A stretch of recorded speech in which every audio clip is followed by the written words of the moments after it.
Good days guys, samahan niyo po akong i-update tong ALS1 ko. Ito yung unang papisa ko na ALS1 sa aking ibunan guys. Tara guys, samahan niyo po ako silipin tong ALS1 ko kung ilan ang nabuhay nila na inakay pagkatapos ng aking intro. Tara guys! Clap. Go!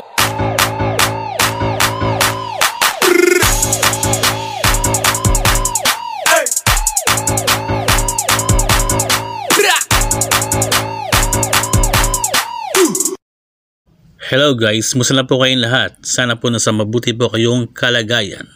Guys, malapit na mag-Christmas. Advance Merry Christmas po sa inyong lahat at Happy New Year po.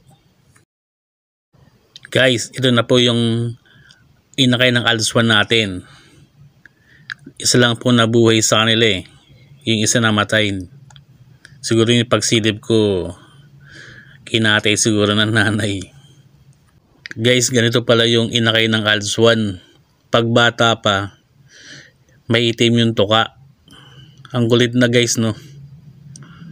Hindi tulad sa ALPS 2, hindi mo siya makikita ng may itim sa tuka eh.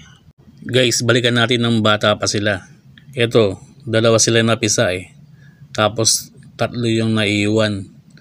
Siguro yung pagsilip ko, hindi na pinasa yung tatlo. Tapos baka yung maliit baka kinatay na ng parents. Sayang din yun guys, no? Saka hindi rin natin kayang hindi silipin yung inakay kasi ito nga yung kasayahan natin na makita yung pagpisa ng inakay nila, diba guys? Kaya babawi na lang tayo sa sunod na clutch guys. Guys, baka alam yung ID nitong inakay ko. Ang parents niya, Blue Pale Palo Hen. Itong tatay niya, yung kadikit niya, Blue White Face Split Pale Palo guys. Kung alam nyo guys, paki-comment na lang po sa baba kung anong ID nitong inakay ko. Salamat sa pag-ID guys. Tapos i-update ko ulit yung second clutch nila guys kung maglalabas sila ng visual. Guys, bago tayo magtapos, nagpapasalamat po ako ulit sa mga sumusuporta sa aking channel. At kung hindi ka pa po nakapag-subscribe, subscribe na! At paklik na rin po ng ating bell para update po kayo sa aking video. Ito po ulit si Omar26. Nagpapasalamat po ulit. God bless us all.